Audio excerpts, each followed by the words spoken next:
Hey there, it's Carly with another episode of the Expat Focus podcast for anyone moving or living abroad. Our guests share their experiences and offer lots of practical advice to help make your expat journey just that little bit easier. Do you dream of moving to LA to chase your Hollywood ambitions? Today's guest has done exactly that. Mia Stewart and her husband Dave packed up their life in Australia, including their pets, and moved to the USA on O-1 visas. These ones are for individuals with extraordinary ability or achievement. So what qualifies as extraordinary ability? What does this visa allow you to do, and how difficult is it to get? How did Mia successfully set themselves up in Los Angeles in just 2 weeks? How have they gone with landing jobs? Healthcare? And what culture shocks have they experienced? Keep listening to find out. And if you want to discuss this episode or share your own tips for moving to the States, you can join the conversation on the Expat Focus USA forum or Facebook group. So Mia, you and your husband are Aussies. What made you decide to pack up and move to the USA? Well, my husband Dave is a composer and I'm a sound editor. And we've both been pretty successful and lucky, really, in a way that were freelancing back home in Sydney, and we were doing that pretty much full time. And we were happy, but we kind of thought, well, we really want to kind of push ourselves and see where we could go. And we either wanted to live in London, Tokyo, or LA.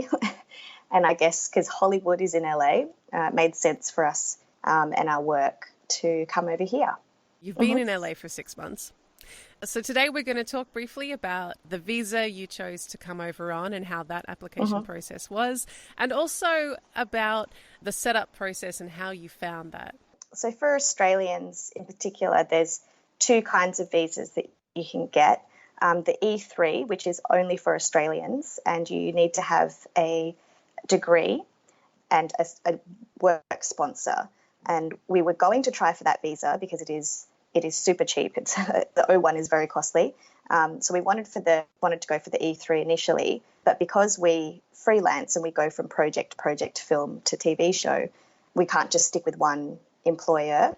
So we needed to go for the O-1, which allows you to basically freelance for, I think, up to 3 years. And the O-1 visa it's a non-immigrant visa, and this sounds really wanky, but it's for individuals of extraordinary ability. You can't see, but I'm doing quotation marks there. I did read that on the website, actually. Individuals with extraordinary ability or achievement. And I'm curious to know how you prove that in your application, because my mum thinks I'm very extraordinary, but not necessarily a visa office.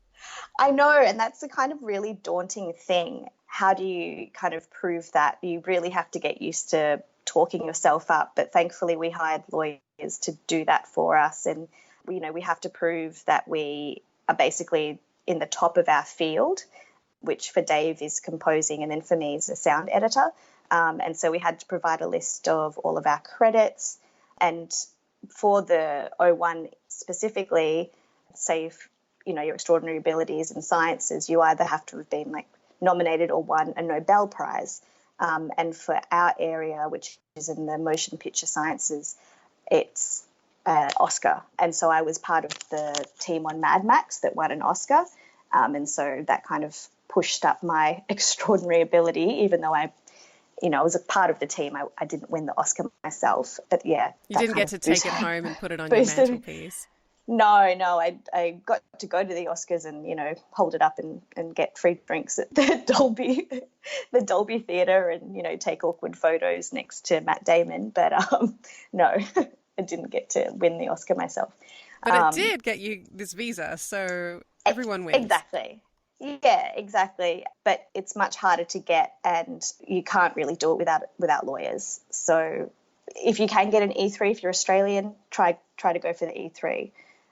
Which is an employment-based visa. So this is a non-immigrant visa, I assume, meaning that you're not going to go to the USA and stay there on this visa. Yes. You'll read different things on various websites, but it is non-immigrant. I have also read that it's much easier for you to transition to a green card from an O-1. So it's kind of deceiving in that you're going over with the intention to not move permanently, but you are able to then apply for a green card if you wish. There's a pathway there. There is, yeah. You said you also applied for this one with your husband because you don't have one full-time employer, so you didn't have a job lined up already before you moved? No, you have to. So with the O-1 visa, you either have to have a petitioner, a company that's going to say, I will hire you. So it could be, say, Warner Brothers or a particular studio or a post-production house will say this person will work in-house for me. And then the other option is to have like an agent who will say, you know, this person will be contracted to me, and that allows Dave and I to basically freelance for multiple companies. But you need to have what's called an itinerary, which outlines the work that you'll be doing over a 3-year period. And so we had to basically have work prospects so that we are coming over here with the intention to work on these projects. It must be really hard as a freelancer to future forecast like that and get people to vouch for you and say, oh, yeah, we'd give her work. Yeah, and that's the thing is that, yeah, you kind of already have to have established relationships, which I was, thankfully I had through some of the other film projects that I've worked with where we had Americans on our team. And so I was able to reach out to them and say, look, I'm intending to move over. Do you have projects coming up in the next 3 years that you would hire me for?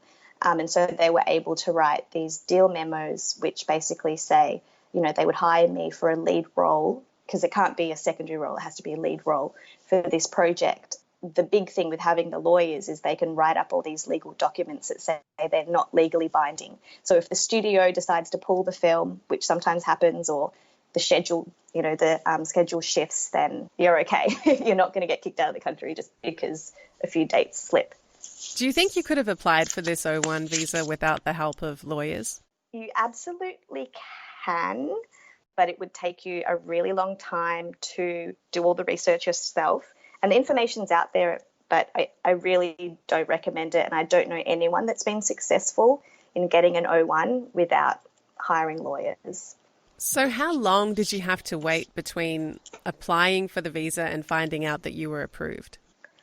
The wait should only really be 2 weeks to a month, but ours took a lot longer than that. I won't go into it, and I won't name the firm that we used, but ours, be prepared for it to take a lot longer than you intend. We thought we would be over there. We started the process in April. We thought we'd be there by July. We didn't get here until November.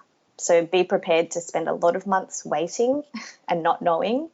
And that's the biggest thing, is like the frustration of not taking on more jobs because you're not sure if you will need to pack up and leave. Yeah, so it really should only take two weeks to a month, but it took us, about 6-7 months. And did you have an obligation to move within a certain time frame after getting that approval? That's a good question. I believe you have 6 months to enter. So the great thing about the O-1 is you can come back and forth. So we can activate the O-1, fly over, maybe do a job for a month, and we could actually come back home. You don't have to move to the States on an O-1. It just permits you to work and earn US dollars over in the States. So, yeah, you have to activate it within 6 months. And that's where it's different to the green card, because the green card, when you move over, you basically have to live in the States and you can't be away for more than 6 months. And it makes sense too if you are a Hollywood actor, which I'm assuming many of them possibly choose this visa.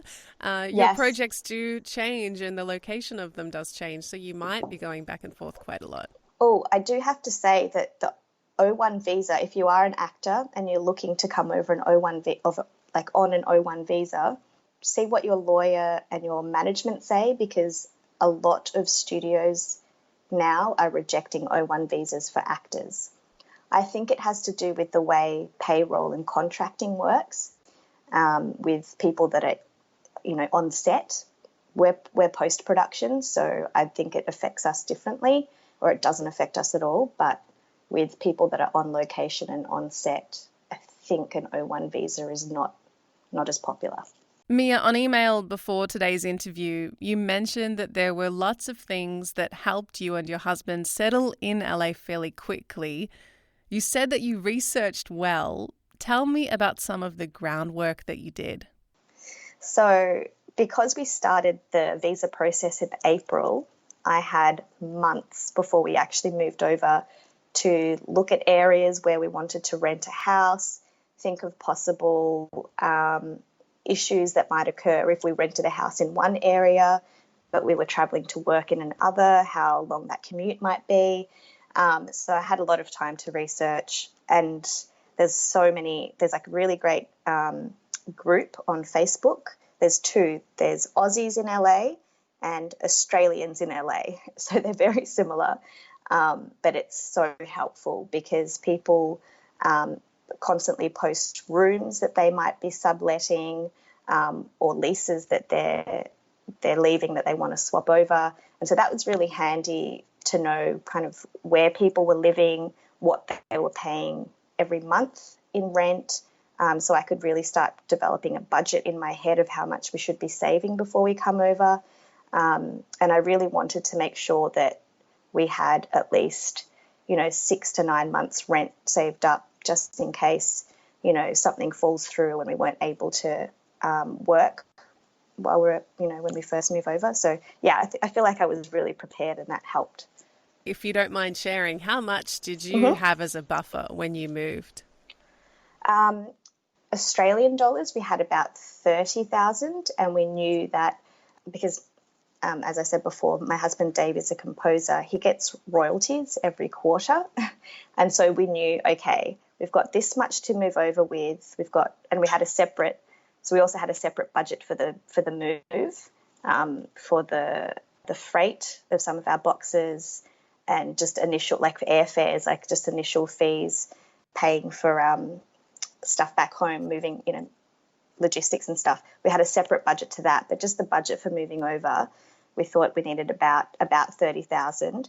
And then we were thinking, okay, if we're not working for the first 9 months, at least we can rely on other forms of income, basically.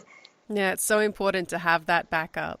Yeah. The thing is, because we're still working with Australian dollars and converting it. So I had to really think, how much can we realistically survive on for that period of time? You said when you were looking at places to live, you kind of simulated, okay, where might we be going to work every day? I hear that LA traffic is horrendous and there's not amazing public transport. Correct in all of those. I do have to say that Sydney traffic is just as bad as LA. Everyone always talks about how bad it is, but Sydney is actually pretty bad. We haven't really had that many problems ourselves. One, because we generally travel outside of peak hour times, and then Dave works from home, so he doesn't have that problem at all. And people always say that living in LA without a car is impossible, but it absolutely is possible because there's Uber, and we have Uber Pool because it's so popular here. You can get to Hollywood on a $2-3 fare and share the ride with a few people, and it's better for the environment. There's so many people in LA driving cars, and there's one person in the car. It's ridiculous. So if I can I feel better contributing to, not contributing to that pollution by taking an Uber. So it is possible. Yeah, public transport is awful, but it is possible to live in LA without a car. And how did you finding a place to live in the end? You said that you had the leads through Aussie forums. Is that how you ended up getting your place? No, actually. I found it through Trulia.com. And the reason I really liked that site is it shows a detailed map of the area, and it also shows there's a walkability score. It shows local crime stats, because I'm just a little bit paranoid. I'm always thinking about all the various ways I can die. So it was how dangerous is this area? Is it close to freeways? And so, I used that site. I knew I was arriving on the 17th of November, and I contacted all these people and I lined up for the first day that I arrived, like 10 inspections. Within a week, I'd already signed a lease. So everyone was like, that's impossible. You're not That going to sounds find a place impossible. in LA. Yeah, but I think in the first week I was here, I looked at like 70 houses. And yeah, we were just really lucky that we found the place that we did. I also did have help from a girl, a lovely Australian girl that I found on the Aussies in LA Facebook page. And she kind of helped me. She drove around and she, works as a real estate agent as well. So she was able to give me some tips and stuff as well on what to look out for and what not to look out for. For example, I was looking at a lot of places in Koreatown, and she was saying you have to be careful because they have a bedbug infestation in a lot of the apartments there. And so it might be Oh, advertised as, God. yeah, it might be advertised as completely refurbished, repainted. And she's like, that's because they've just had to fumigate it. And so there's websites that you can go to that you can check the bedbug fumigation history to actually see, oh, it's been fumigated 5 times this year. There's obviously a problem there. Don't move there. So it was stuff like that that was really helpful that I didn't know until I actually came here. Yeah, stuff like that would never occur to me to check the Mm. bedbug history of a rental. Well, I don't think we even have that problem in Australia. I don't know. It just, because it's such a transient city, maybe LA just has that problem. I don't know. That's so gross. Yeah. So you were really working those local connections. I do Mm. wonder if you had the problem that I know so many Aussies or foreigners in general have. In my experience too, when I moved to London and then to France, in that catch-22 scenario where you need to get a house, you need to get a phone number, you need to get Mm. work, but you need a social security number, but you need an address, but you Yes. need a local contact number, and you need to somehow Ugh. get out of that circle. How did you Mm. break through really quickly? Yeah, well, the social security number you can apply for before you arrive here. So you can, when you apply for your visa, get that. Unfortunately, our lawyers didn't tell us to do that. So the very first day I arrived, I went and got my social security number. So I knew, okay, I've got that straight away. And when I was applying for rental, like on rental applications, I just let them know, look, I don't have a social security number. I'm staying at an Airbnb. And, I tried to give them as much information as I could. But yeah, basically, if you don't apply for the social security number before you arrive, just try and get it as soon as you can, because that's very important. And then go to the DMV and get an ID or state ID. But yeah, the thing is, you can't do that without an address, and so it is tricky. Thankfully, I did have a legitimate address to put down. But if you have a friend here, you can just ask them. And I did have a friend that I, used his address on a lot of forms, just pretending that I was going to live there, because you can always change that stuff later. If you know absolutely no one in the area, that's when those Facebook groups are helpful, because there's so many people on there that I found that I'm like, oh, you're a friend of a friend. We have this mutual friend, and you can kind of connect that way and you can very quickly find a community. And I think that's something that really helps you feel less lost in the city, is if you start to kind of develop those connections and feel like you have a community. Have you opened US bank accounts? Yes, that's another thing that I did within like the second day that I got here. So we have an Australian Citibank account, and I know Citibank is great because they don't charge withdrawal fees, and they don't charge conversion fees. So I thought, okay, I'll go to the Citibank in the US because they already have all my information. I'll be able to open one up really easily. But the two banks don't actually talk to each other. So thankfully, Americans are so lovely. They're so nice. And the banker that I had was really, he kind of accepted. I probably shouldn't be saying this, but he set up the account for me with a few like details missing, like my my card hadn't arrived, so I didn't have a number, but I brought the letter that they had printed out for me there that had an address on it and my name, so at least I had some kind of proof that it was coming. And so he opened up the account on that, but I think that was kind of breaking the rules. I basically, everywhere I went, I brought everything with me. My passport, every single piece of paper that said anything, I brought it all with me so that just in case they asked for something, if I was setting up an account or at the DMV, or opening up, like getting the water and power linked up to our house and getting an account, I was able to kind of just pull out stuff from my bag and go, yep, will this do? Will you accept this? And magical bag of admin documents. Yeah. I was like a woman on a mission. Like the first week I was here, I was just like carrying all this stuff. Because the biggest thing for me was Dave arrived 2 weeks after me, and he was bringing our cat and dog. So I couldn't have them homeless. I had to find somewhere where the cat and dog could live. Oh, and my husband. Like I had to find somewhere where my family could go. So I was kind of really set on having everything organised.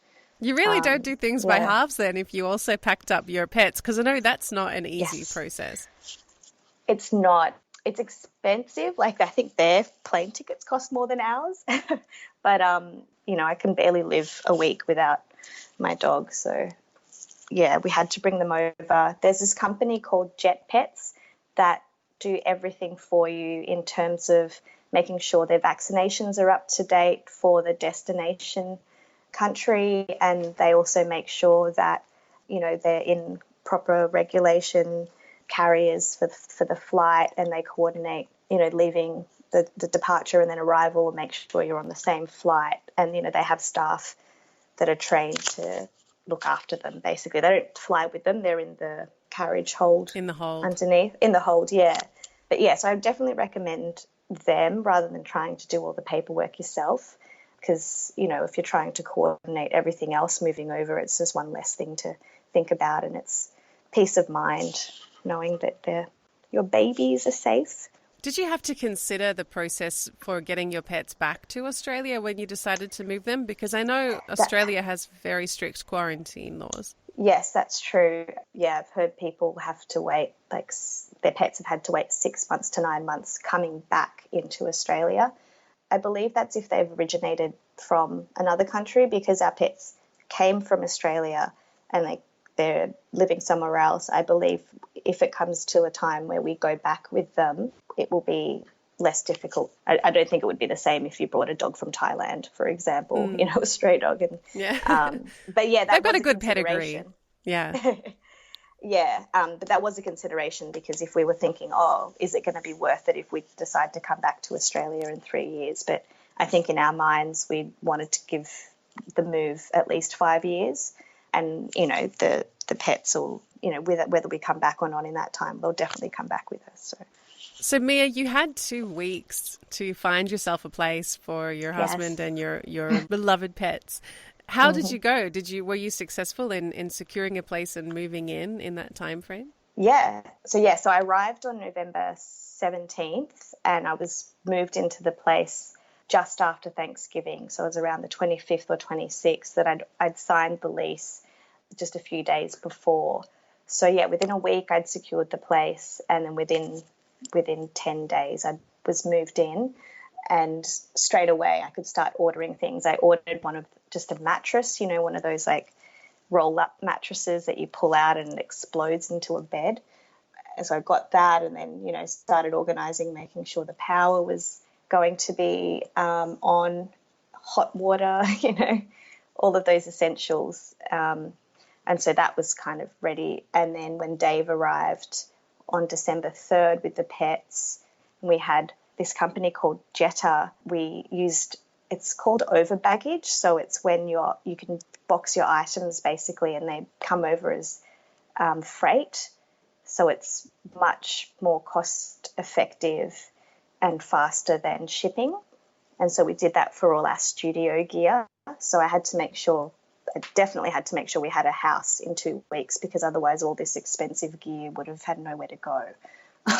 Is it unusual, Mia, to have found a place and moved in that quickly in LA?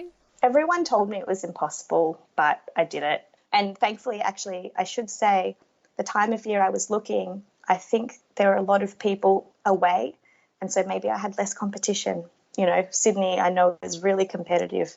You would never be able to find a house in 2 weeks in Sydney. So lots of things got working in your favor. And as you said, you were so prepared, which I'm sure helped a lot as well.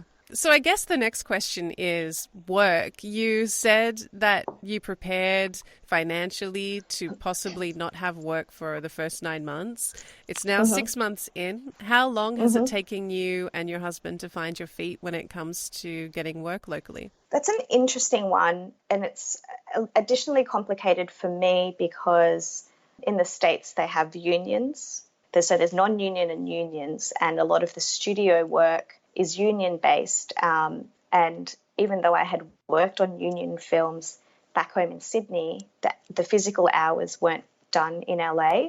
So I moved over here, and I had done the research before, and I'd spoken to the right people within these organizations, and they kind of said, when you move over, let's look at that process. But unfortunately, my hours don't count, so I couldn't be union, which means I need to look for non-union work. And that's much harder because it's very competitive. There's a lot of people trying to get those jobs, and it's much lower paying. And so one of the things that I've noticed as well, I've had to really tailor my CV for it to really stand out. And one of the places that I have been working at, actually, I contacted them directly. I'd applied through a job website, and I thought, oh God, I'm just going to get lost in this. There's probably over 100 people applying for this job. So I just searched them online, found the owner's email, contacted him directly, and he called me straight away and said, can you come in tomorrow? And so I think you need to kind of take that extra step. Some people might be put off by that, but I think the people that will appreciate that directness, will call you, and it paid off for me. So that was good. And with Dave, he's been able to do a lot of the work back in Sydney as well, and he's been super busy, and it's tricky for us as well because we have to work to Sydney time. So our day will start later, like midday, and go on until midnight, basically. And I guess the good thing about your visa, correct me if I'm wrong, but because it's the type of one where you can go back and forth, there's no obligation to be earning all of your income from the USA specifically? Yes, that's correct. So we can actually go back and forth physically. We can go to Sydney, do a job there for 3 months, come back here, do another job. We're not tied legally to stay here like you would be with the green card, because with a green card, you're a US citizen for tax purposes, whereas we're just Australians living here and permitted to work here. It's interesting that you mentioned the union issue and the barrier that comes with it, I guess, when it comes to finding work, because it's something I didn't consider. But then I recall the writer's strike a few years ago and the chaos that was caused by that in Hollywood and some of those terrible movies that came out in that time. I'm guessing it's kind of that same thing. If an industry is so heavily unionized, you kind of need to be on the right side of the fence to really benefit. And it's really has quite shocked me, the pay differences between union jobs and non-union jobs.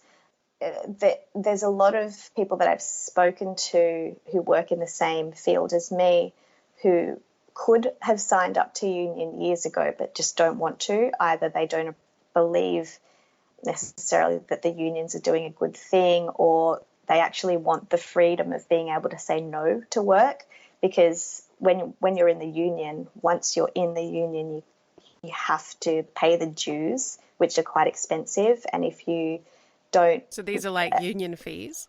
Yes, that's right, union fees. And you have to pay them every quarter. And there's an initial fee, and then you have to pay every quarter. And if you don't clock a certain amount of hours within that quarter, then you risk losing the union status.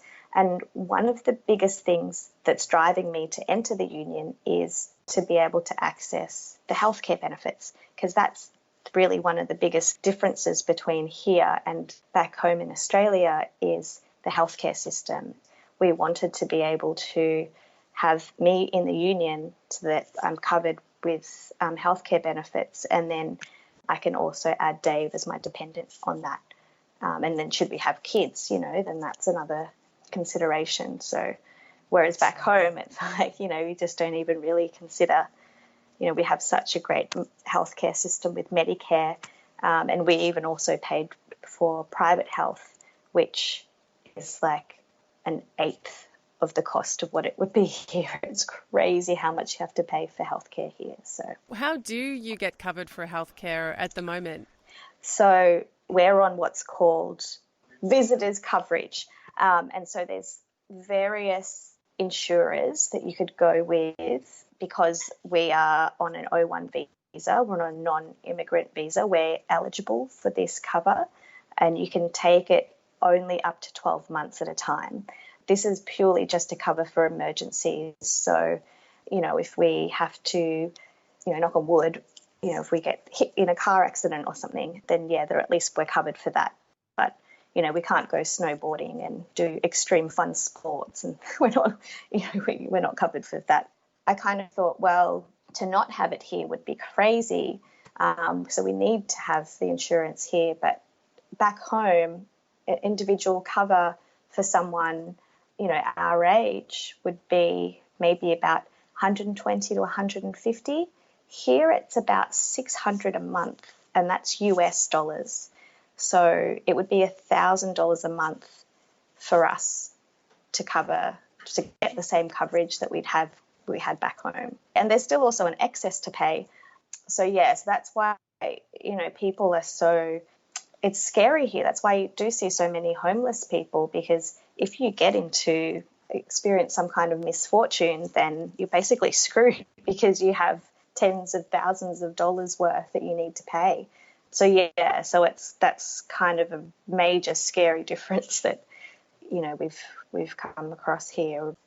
What other culture shocks have you experienced since you moved? I mean, I have kind of just mentioned the homelessness. That's something that you can't avoid anywhere in LA. It doesn't matter where you live. We're in Silver Lake, which is a very trendy area, and rents are very high in this area. But, you will still see homelessness, within a couple of blocks of where we live. And that's, I guess, one of the biggest things that you kind of can't ignore here. It's this, city of extremes. Because then you look up at the Hollywood Hills and all the houses there. I have to say that I feel like Americans are a lot friendlier, to be honest, than Australians. How is it possible to be friendlier than an Australian? I think, you know what, it's probably because I'm Australian and they're like, I'm a novelty at the moment. Maybe that's what that is. Oh, gosh. Do you know the biggest thing actually that Dave and I still like have little arguments about, or kind of just have to quickly get our phones out and Google, is tipping. We still don't know the etiquette of tipping because it's just not really something we do back home, unless the service was extraordinarily amazing. Whereas here I'm always asking Dave, do I have to tip that person? Is it rude to not tip that person? I feel like I'm going to go to tip someone one day and they're going to be like, why are you tipping me? I agree. It sounds like such a minefield because as far as I understand it, so many people in the service industry rely on your tips to build up their hourly rate, basically.